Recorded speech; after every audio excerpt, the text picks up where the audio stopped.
Hi అండి, this is జ్యోతి. ఈరోజు మన కర్రీ వచ్చేసి పచ్చిరొయ్యలు జీడిపప్పు అండి. ఎలా చేయాలో ప్రాసెస్ చూద్దాం. ఇదిగోండి, పచ్చిరొయ్యల కూర కోసం నేను స్టవ్ ఆన్ చేసి 2 స్పూన్ల ఆయిల్ వేసాను. అయితే ఆయిల్ హీట్ ఎక్కే లోపల నేను ఇంగ్రీడియంట్స్ చూపిస్తాను మీకు. ఇదిగోండి, 2 మీడియం సైజ్ ఆనియన్ తీసుకున్నాను, ఒక పెద్ద టమాటో, 2 పచ్చిమిర్చి చీలికలు, కొద్దిగా కరివేపాకు, కొత్తిమీర. దీనికోసం నేను ఒక 1/2 కేజీ రొయ్యలు తీసుకున్నానండి. 1/2 కేజీ పచ్చి రొయ్యలు శుభ్రంగా క్లీన్ చేసి ఈ నడుము మీద పేగు ఉంటుంది, ఇది తీసేసి కడిగి శుభ్రం చేసి పెట్టుకోవాలి. ఓకే, ఇప్పుడు నేను ఆనియన్ వేస్తాను. ఆయిల్ హీట్ అయ్యింది.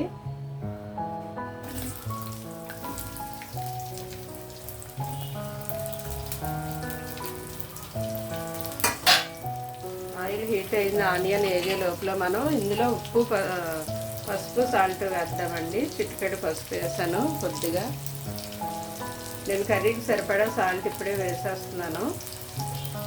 ఇదిగోండి, ఇది టేబుల్ స్పూను, టీ స్పూన్ కాదు, అందువల్ల దీంట్లో సగం వేసాను. మీ క్వాంటిటీని బట్టి మీరు చూసుకోండి. ఇదిగో చిన్నది కొద్దిగా అల్లం వెల్లుల్లి పేస్ట్ వేసాను.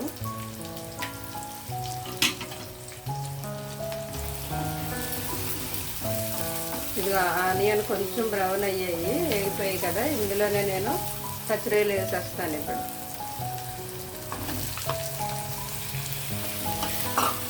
అవి ఇవి కూడా వేగుతూ ఉంటాయండి.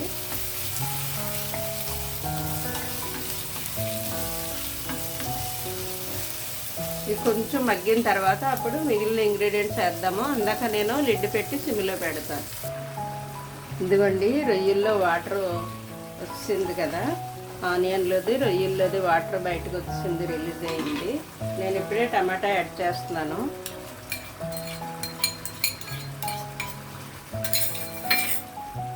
ఓకే, తర్వాత ఏమో కారం వేసేస్తాను.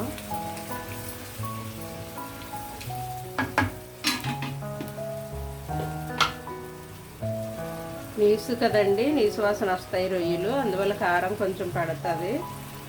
1.5 స్పూన్ వేసాను నేను, ఎందుకంటే 2 పచ్చిమిర్చి కూడా వేస్తాను, మళ్ళీ మసాలా వేస్తాము, ఘాటు ఎక్కువ అవుతుంది. 1.5 స్పూన్ వేసాను కారం.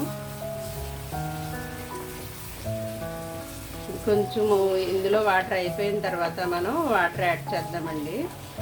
ఇదిగో కొద్దిగా నేను జీడిపప్పు నానబెట్టి పెట్టుకున్నాను.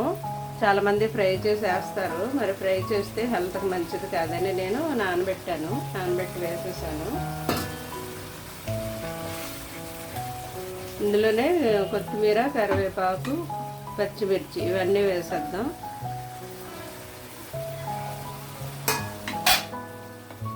కొంచెం ఇలా ఇందులో వాటర్ అయిపోయిన తర్వాత కొద్దిగానే వాటర్ వేస్తాను నేను, ఎక్కువేను, లేదంటే దీంతోనే సరిపోతుంది, ఈ వాటర్తో ఉడికిపోతుంది. చూద్దాం.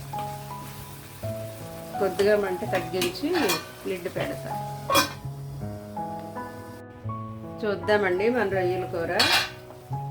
ఇందులో వాటర్ అయిపోయింది.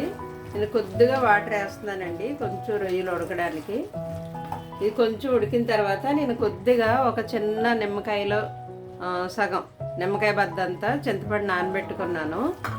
ఇది కొంచెం ఉడికిన తర్వాత చింతపండు వేస్తాను, చింతపండు రసం. కొద్దిగా ఉడకాలి రొయ్యలు. ఇదిగోండి, కూర దగ్గరికి ఎగిరిపోయింది. నేను ఇప్పుడు ఇందులో చింతపండు వేస్తాను. కొద్దిగా చింతపండు రసం వేస్తే అది నీసు వాసన రాకుండా ఉంటుంది.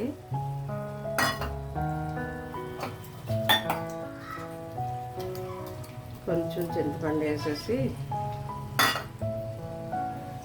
కొద్దిగా జీరా ధనియా పౌడరు, కొంచెం గరం మసాలా కూడా వేస్తానండి.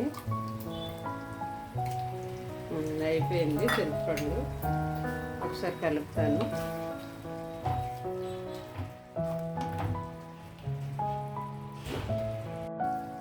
ఇదిగోండి, కొద్దిగా జీరా ధనియా పౌడర్ వేస్తున్నాను, ఒక 1/2 స్పూన్ వేసాను. అలాగే మసాలా కూడా ఒక 1/2 స్పూన్.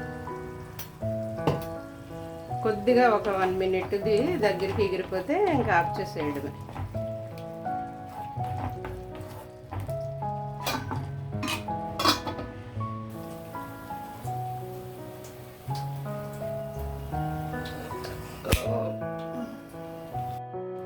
ఇదిగోండి ఫైనల్గా మన పచ్చి రొయ్యలు జీడిపప్పు కర్రీ ఈ విధంగా రెడీ అయ్యింది. ఓకేనా?